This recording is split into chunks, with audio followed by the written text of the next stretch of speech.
ብሪዲንግ ቫልዩ ምንድነው የሚለውን ነገር እንግዲህ ከብዙ በጥቂቱ የኛም ፋርም ኤክስፒሪየንስ ልንገራችሁ። ከ7 ዓመት በፊት አካባቢ እንደዚህ ናይትሮጅን ኮንቴይነር አምጥተን ዘር የተለያየ ዘር አምጥተን በራሳችን ነው እያዳቀልን ያለ ነው። በዛ ምክንያት እንግዲህ በጣም የተሻሻሉ ቆንጆ የሚባሉ ጊደሮችን እያገኘን የወተት ምርታችንን በጣም በከፍተኛ ሁኔታ እያሳደግን እንዲሁም ደግሞ ብሪዲንግ ላይን እየሰራን ያለ ነው። ዘር እንግዲህ ከግብርና ሚኒስቴር ነው የምናመጣው። የተለያየ ዘር በዶኔሽንም በግዥም የሚመጣውን ከነሱ ጋር በመነጋገር ሴክስድ ሲመንን ጨምሮ የተለያዩ ዘሮችን አምጥተን በራሳችን አዳቃይ እያዳቀልን ያለ ነው። ሌላ ደግሞ ከአርሲ ዩኒቨርሲቲ ወደ 150 የሚሆን ዶዝ አምጥተን ነበር።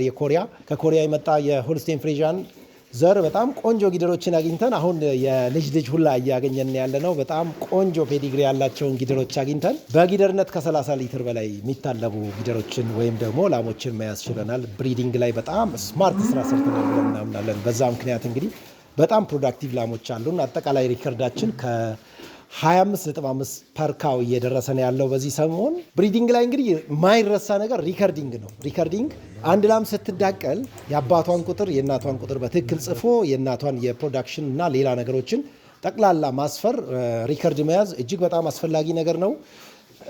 ከብት እንግዲህ ስንገዛ ወይም ደግሞ ላሞችን ስንገዛ በዛ መልኩ ሪከርዳቸው የተያዙ ላሞችን መግዛት ለገዢውም ለሻጩም በጣም በኮንፊደንስ ስራውን ለመስራት ያግዛልና እንደ ሀገርም ሪከርድ አለመያዝ ብዙ ነገር ምን አይነት ፋርም አለን፣ ምን አይነት ፕሮዳክሽን አለን፣ ፋርማችን ወዴት እየሄደ ነው የሚለውን ነገር ማወቅ አንችልምና ይሄን ነገር ሰዎች ላም ያላችሁ ሰዎች የምታረቡ ሰዎች ሪከርዲንግ ላይ ትኩረት ሰጥታችሁ ከቻላችሁ ካው ካርድ የሚባል አለ። ልክ አንድ ጥጃ ስትወለድ እንደ በርዝ ሰርቲፊኬት ያላትን ሂስትሪ ሁሉ የሚመዘገብ ይሄንን ወረዳችሁ ላይ ወይም ደግሞ በዞን ላይ ያሉ ግብርና ባለሙያዎችን ማናገር ይቻላል። ከግብርና ሚኒስቴር ነው የሚገኘው።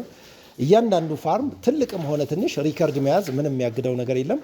በዛ ምክንያት እንግዲህ እኛ ጋር ያሉ ላሞች ከ5 ዓመት በፊት ይመስለኛል ዲኤንኤ የተወሰኑ ላሞችን ወደ ኬንያ ተልኮ ተመርምሮ ነበር። 99.37 ሪከርድ ኤግዞቲክ የሆኑ ላሞች ሁላ አሉን። ከዚያ በኋላ እንግዲህ ወደ 2-3 ትውልድ ወይም 2-3 ጊዜ ጥጆች አግኝተናል። በጣም ኤግዞቲክ ሆነዋል። በዛ ምክንያት እንግዲህ በጣም ሴንሲቲቭ ናቸው፣ በጣም ፕሮዳክቲቭ ናቸው።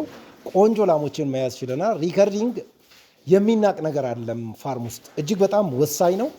ስለዚህ ትንሽ ፋርም ያላችሁ ሰዎችም ትልቅ ፋርም ያላችሁ ሰዎችም ሪከርዲንግ ላይ ጠንከር ያለ አቋም እንዲኖራችሁ እንመክራለን። ሪከርድ መያዝ ለፋርሙ ትልቅ ግብዓት ነው፣ ወይም ደግሞ ፋርማችን ወዴት እየሄደን የሚለውን ነገር ለማወቅ እጅግ አስፈላጊ ነው። እንደገና ደግሞ እንደ ሀገርም ምን አይነት ላሞች አሉ ዳታ መያዝ እንደ ሀገርም ትልቅ ጥቅም አለውና ከግብርና ባለሙያዎች ጋር ወይም ደግሞ ዞን ላይ ካሉ ከግብርና እንስሳትና አሳ ባለሙያዎች ጋር በመነጋገር ሪከርዲንግ ዛሬኑ ጀምሩ ብለን ኢንካሬጅ እናደርጋለን።